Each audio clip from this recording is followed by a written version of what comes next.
to have a panel discussion on Cloud AI, Playbook, Trends and Tactics. We have Mr. Toshal, sir, who is a Managing Director at PwC, leading cloud transformation and digital modernization. With 21 years plus experience in cloud. Sir, आपका experience बढ़ा यार as से मेरी. Crazy. Okay. In clouds and DevOps, he has held senior roles at JP Morgan Chase, specializes in AWS, Azure, GCP, container orchestration. Ladies and gentlemen, he is also an AWS community builder and active speaker, and he mentors professionals in cloud-native careers.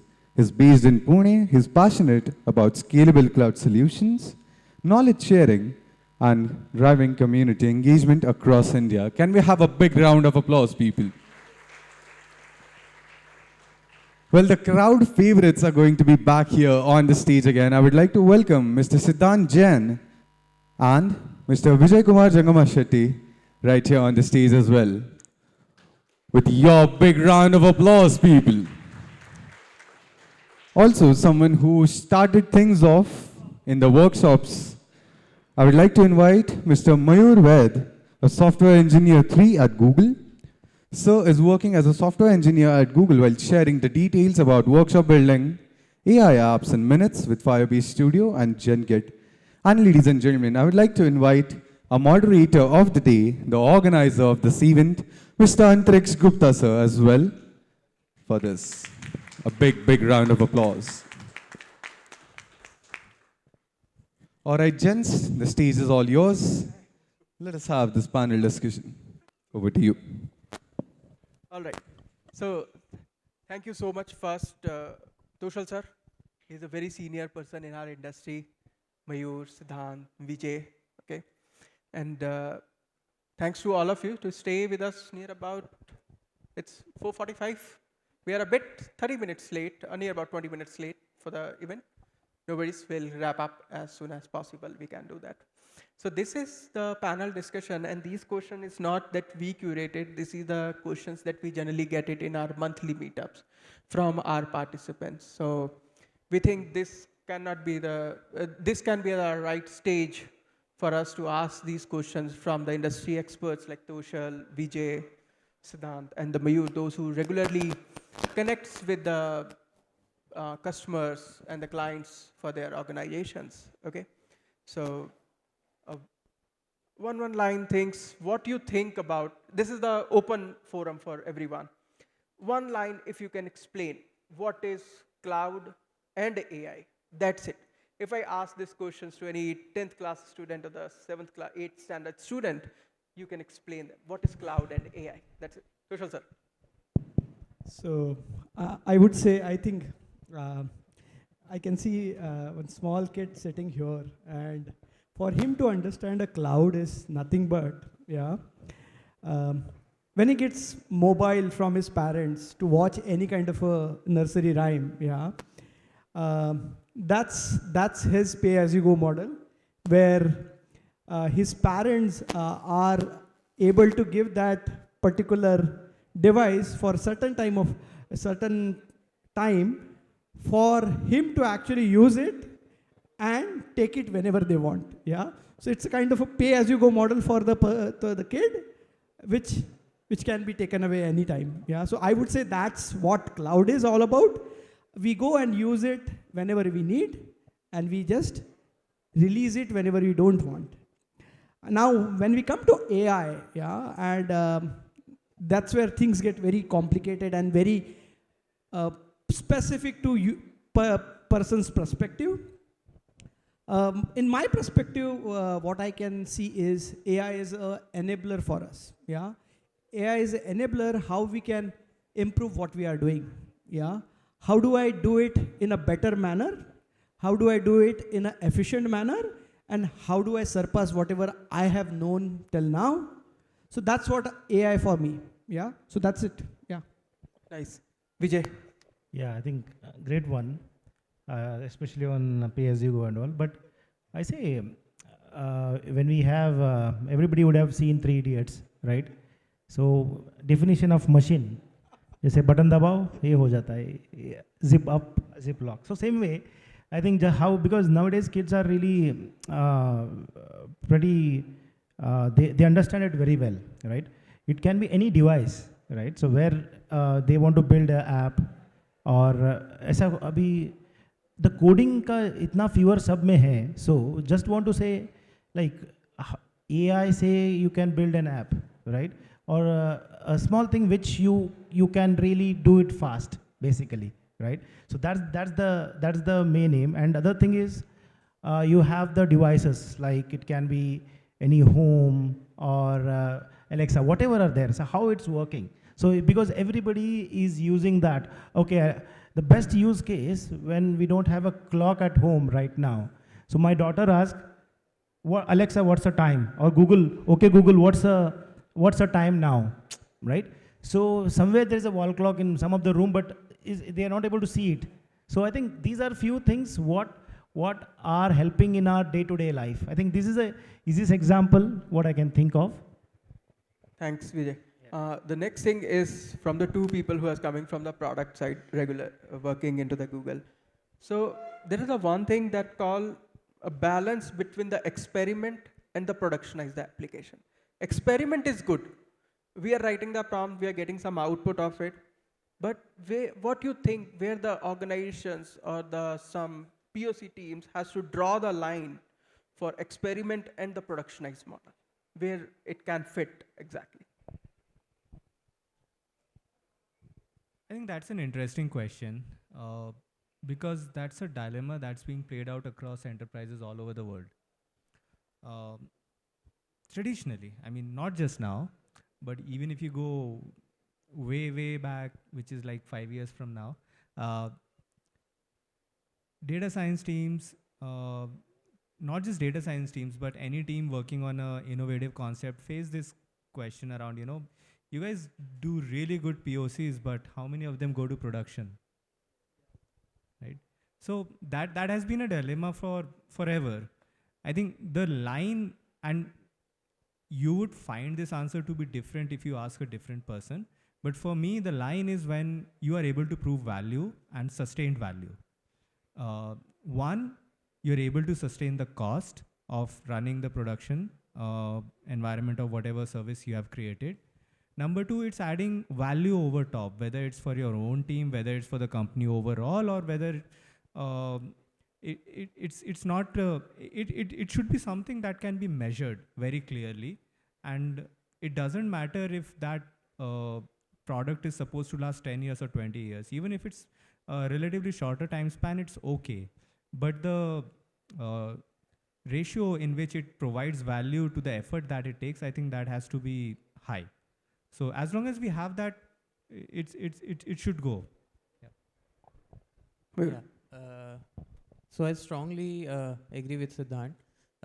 What I feel is experimentation and POC is fine. Like we do a lot of POC, but productionizing it and launching it to users, you can launch it when you believe your product is trustable and you can trust. You can give it to users without breaking their trust and giving the values, right? So if you're promising something and if you are able to provide that, that is when you add value, and that is when you can go forward with it. Yeah. Okay. My next question in the continuation of this from the Tushal and the Vijay, because these are the people, those who regularly connects with the customer in their regular life, daily routines. So from pilot to the production, what are the common blockers you are seeing and hearing from your customer side generally at the cloud, the AI solutions? I think we are living in an era where we want to believe in fail fast, fail often, and it depends from industry to industry. I regularly work with the financial industry, where we are regulated in terms of what we can do, what we cannot do. So just to answer to your question is like the way somebody looks at deriving a value from whatever we are doing in any area, that is going to drive the adoption, the faster adoption by the organization, taking it to the production, and so on. So if you are able to actually give a business value to anybody in the organization, that is going to stick to everybody in the organization, and you will have a backing of CFO, yeah, and you'll be able to have a better success ratio from whatever you are doing. So if you are able to solve a business problem, then it is going to make a good use case for that to go to the production. That's what I feel. Vijay. Yeah, I think I agree with Sir Toshar, but I think we start with pilot, right? How many we start with pilot? We call it as a POC, right? So that's nothing but we are. I just want to, because cricket matches are going on, just wanted to connect that. So it's playing like more on our home pitch, right? So where you are doing it on a local or anything as such. But when it comes to production, so there are a lot of factors, right? I think one is the business use case, definitely. So other factors like whether the enterprise, it can be any industry, whether the enterprise is ready for that. So whether are they having that much of infrastructure, whether they have that much of talent, do they have or not to work on it, right? And other important thing is on, because when we do it POCs, there are a lot of things where we are dealing with a kind of a test data, right? So we don't have anything as such. But when we deal with a production, right? So at that point of time, we need to have a real data, which will have all the sensitive data as well, PII data. So I think there will be a lot of questions. I think we're just discussing with one of the person over here on getting your data into the cloud, right? So I think there are still there are few customers, they are very reluctant to be on premises. So for many reasons, right? So and that's the main reason these are few challenges where we want to do it. And also I have a small experience on that as well, right? So when I did a small a pilot for migrating from on-premises to cloud, Google Cloud, right? I used all the services, whatever is there, right? Whatever is offered. But when I went to production, because I need to present it to my cloud architecture board for my customer, right?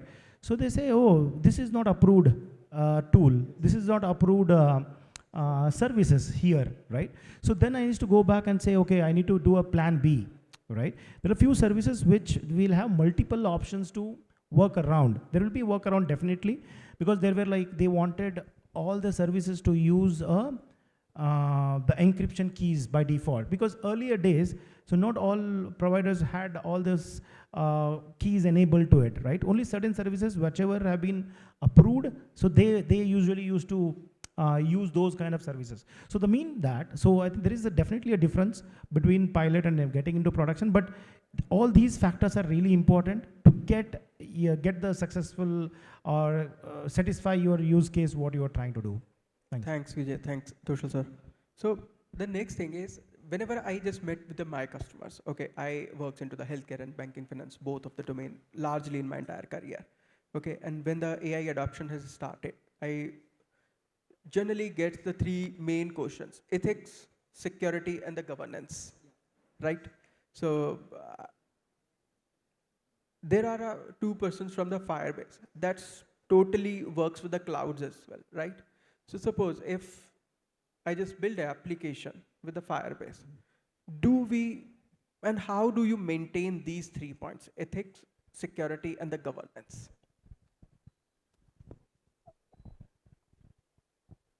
I think it's less about mechanics of how you maintain it.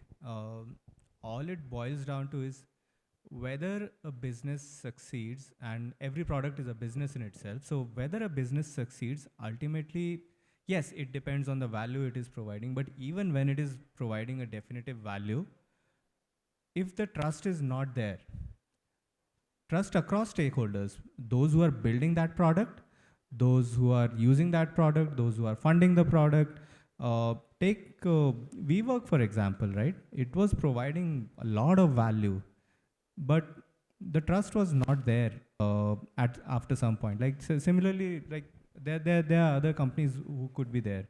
So instead of just focusing on mechanics of like how do you ensure compliance, how do you ensure ethics. Yes, you could have trainings, you could have seminars, you could have rules in place. All of those things happen in a lot of companies, and every company pretty much tries to do well. But once you create that environment and expectation of trust that you have to maintain user trust at all costs, you have to you have to be very ethical in what we do, even when that means taking a hit, but you do the ethical thing. So once that environment of trust and ethics is created, I think the rest of the stuff automatically follows.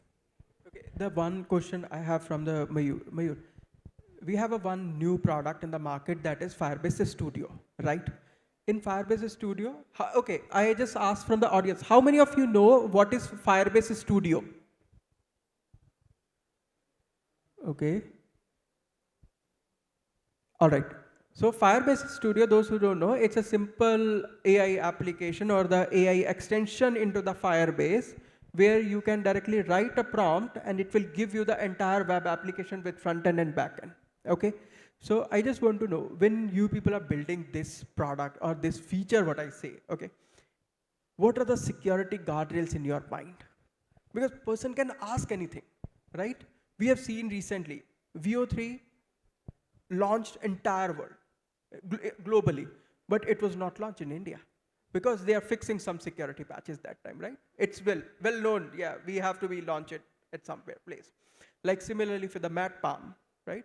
MedPalm is not publicly available. So how you ensure that these are the security guardrails that we have to be following in our product, reason-wise and industry-wise, how you manage this thing? This question is coming from one of the security person who is in the audience in a previous event, and he asked me this question.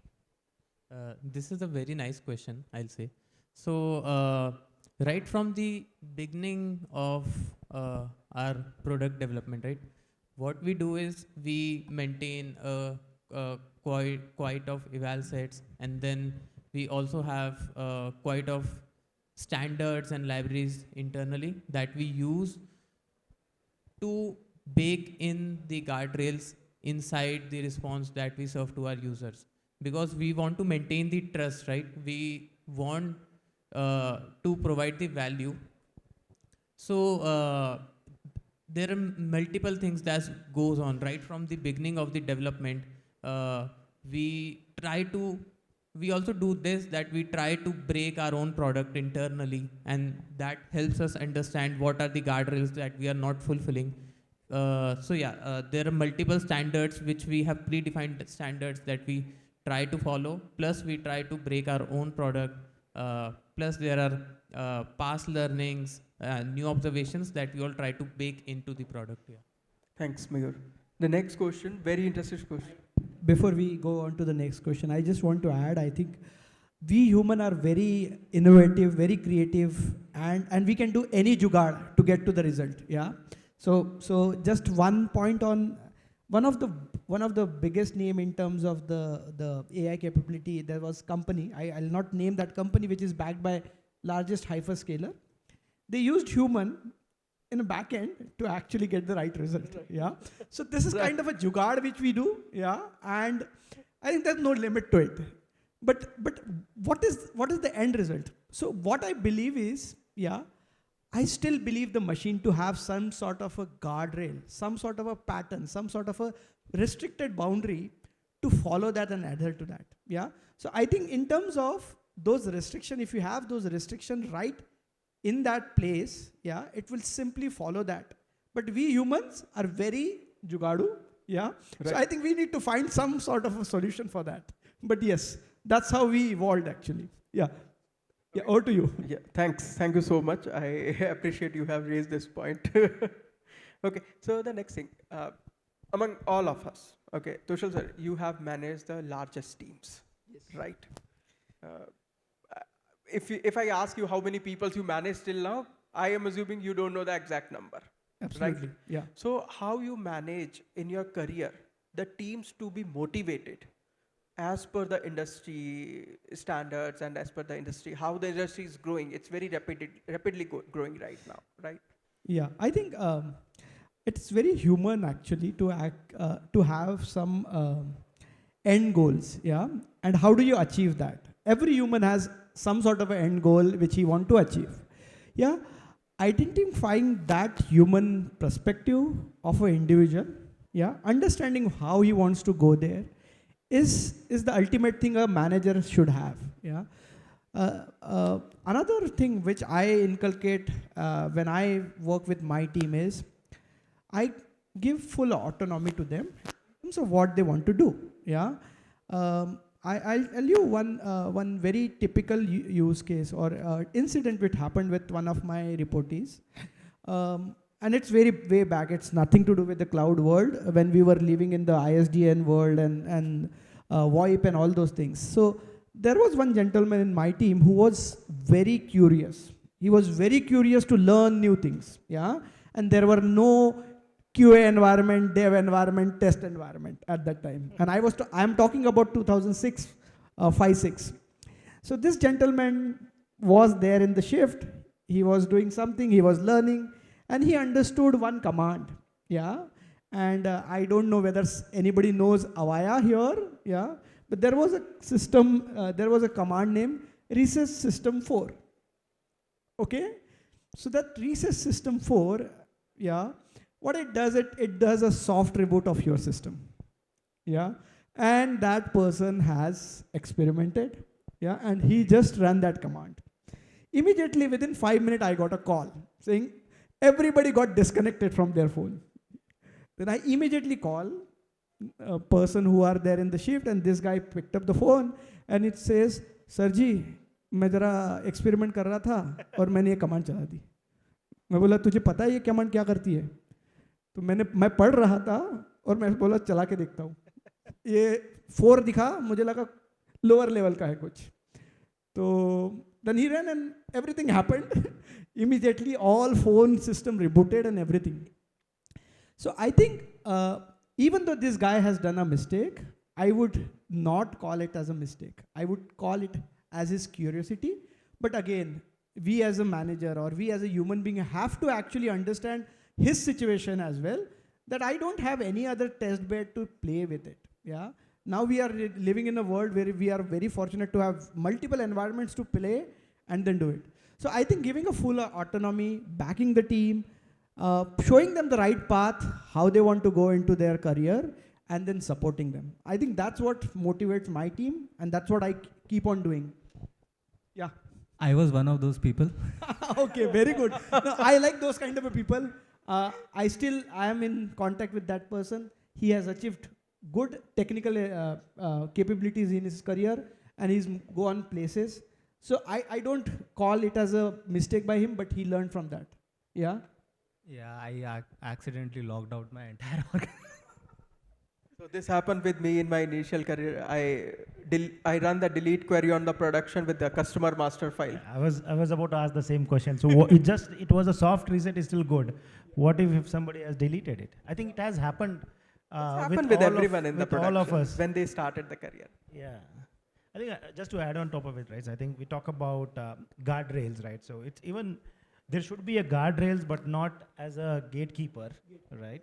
So that you'll get a full authority, or a lot of people who don't like to work with their hands tied, right? So giving complete freedom, I think help them with continuous innovation, what they can do, or have like sandboxes for them. These kind of people actually requires huge sandboxes, right? So I think these are the few things which we need. Now this question is for everyone. Okay, one myth that you people want. Okay, this should be break now. AI can do this, can do this. The job went off for those who are not using the AI or using the AI. Okay, a one myth, anything that you can say in a 1 word or 2 word. AI is not plug and play. I think we feel that AI can do magic. It can in a lot of instances, but there's a whole lot of stuff that needs to happen for it to bring results to reality at scale. For one person, for me, something might work, but if I want to build a solution out of it, it doesn't happen easily. In fact, if you really think about it, AI today is more about software engineering than data science, right? Right? Another myth, what I can think of, I think anybody know Shakalaka Boom Boom character? Yes, I think there's a magic pencil or something like that. So I think it's not like AI is not like a magic wand or magic pencil. So you draw it, you get it, or you without any knowledge or without any actual requirement. But I think there's a lot of other things as well, right? If within an organization or multiple organizations, they want to go, everybody want to go AI, everybody want to do generative AI, right? I think even though they need there is a use case or there is no KPIs or something like that, but it all depends, like everybody is moving into that direction, so let's do that, right? So even though I think you have all the ingredients or you have what do you say, all the ingredients to cook, right? So there should be a chef doing it. That's the thing exactly what we should think of, Right. right? Right. So now specific to your job roles, I have curated a few questions. Okay. So so how many of you are in your early stage of your career? Okay. How many of you are freshers? Okay. How many of you are working in the cloud? Nice. How many of you are who are planning to switch into the cloud and AI? Most. Okay. So Vijay, you can answer these questions. A few of the participants and the attendees are asking me how we can get the job in the Google. Okay. How we can get the job in बहुत trend कर रहा है आजकल social media पे Fang, Mang, right? All four are coming from one is coming from the big four, all three are coming from the Google, right? I just want to ask from you, everyone, that what are the three pillars you think a person who is transforming from your career from A to B, who wants to grow from a cloud and AI in their career, what the three pillars he should consider? Yeah, I think maybe I'll give a small start, right? I think we have to build our basics first. I think that's the thing what we should know. Why is it happening? I think I've got very good questions just talking with some people over here, right? So why this happens, right? I think that's the thing which we have to work out. That should be the curiousness what we should have, right? I think it can come under soft skill or behavioral, whatever you can think of, right? And the can-do attitude. I'm just telling like non-technical things, but still I usually tell all my people wherever I just go and do some mentorship, right? So I think can-do attitude is really important. Okay, हो सकता है, ये कर सकता है, ये हो सकता है, right?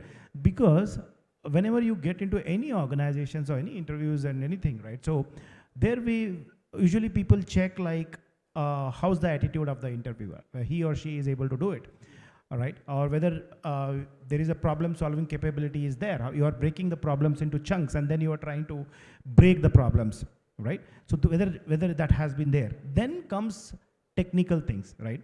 So still what you can say is like technical things can be taught, learned while you work, but not the behavioral or the attitude what I was talking about before, right? So that cannot be taught, that has to be taken from us itself, right? Coming back to the technical things, yes, I think when we are talking about AI, so I think we have to take a step back of AI first, right? So where exactly it's running? So it's I would say like cloud fundamentals, right? That's the first thing what we have to think of. Then what we say like AI comes in. Do like it can be machine learning, it can be deep learning, right? And these are few things which we can do a deep dive and build a kind of a portfolio, right? So it doesn't look like what all things we have done, right? So what are the real-time projects you have done? What are your hobby projects you have done, right? So I think the projects what you do at office is separate, all right? But what you have done for yourself, you can have your own GitHub repo and all with your interest, with your passion, what you have done, right? I think that also adds up a value. I think this is what I wanted to add. Yeah, I'd just add on to that and say perseverance is really important. Things will go wrong through no fault of your own. I mean, it happens with everyone, right? And I basically consider interviews to be lotteries. there are so many uncontrollable things in play that it's just very hard. But we have to do our prep. Uh, Perseverance is there. Second one is credibility. What Vijay just talked about, you know, GitHub repos and all of those things. Establishing credibility in any sphere is important. And then just having a design mindset that, you know, I want to figure things out. Even though I don't know what's happening, or if even if I'm using some product like Firebase Studio to build a software, and I don't have the knowledge of the entire SDLC, I'm still able to do things because I am able to put together the pieces. I think having that kind of a mindset would, in the era of AI, carry, you know, it'll carry a long way. Yeah, I'd just like to add on. One thing I feel is in whatever field you want to go, right? It can be AI, it can be cloud. First, you need to be passionate about that, right? You need to like that field. It's not like everyone is doing AI, so I'll do AI. Don't do that. Basically, like what you do. Like if you like AI, then start in that. Second thing is, you should have a problem solving mindset, and you should understand why this is working, right? I have seen many people who know that, okay, this works, and they did something and okay, it worked. But why? Why it worked? You should understand that. That will help you build basics, that will help you build logics, that will help you understand things from in depth. So next time any related problem or even unrelated problem you'll see, if you know why it worked last time, what was the core underlying thing, if you understand the core basics, core crux, then it'll be very easy for you to even think of or solve unrelated problems because you know the basics. So yeah. Yeah, a very valid point of why. Yeah, I want to just quote one example. I was taking an interview for a DevOps profile, and I got a CV of a person who was working with the service industry as a release engineer. Yeah, and I asked him, what is your day-to-day activity? So he told me, my day-to-day job is to just run the pipeline. I asked him, then what do you do after you run the pipeline? So he said, I just do that. That is my job. Yeah, and I don't know what is happening after it, what is happening before it. So understanding the why is very, very important. Another thing I want to say is the Gen Z, yeah, millennial, I think we need to leave this herd mentality. Yeah, I don't want to demean anybody, but we have to ungo that herd mentality that if the herd is going in one direction, that's the right direction. No. Yeah, that might be the right direction, but have your own individuality. Yeah, whether you are going with the herd or you are taking some different path, okay, that does not mean you are wrong. Yeah, have that confidence in you that whatever I am doing is in the right direction. Yeah, doesn't matter if you are going alone. Again, I want to quote one example. There was one student who was part of this community, and he was working on a very simple problem, computer vision. Yeah, there are so many examples of computer vision. There are so many examples of the use cases in real life. This gentleman has taken the same problem, the same technology, but he's trying to solve certain very unique problem. Yeah, one of the unique problem he took is littering. Yeah, so a lot of people throw some garbage from their cars, and those are like littering all over the places and all those things. This gentleman took that problem, built a wrapper around it, and yeah, he's trying to solve this problem along with government agency. How can I stop people from littering on the streets? Yeah, use the computer vision to identify what is the object, when it is done, at what highway, and all those things.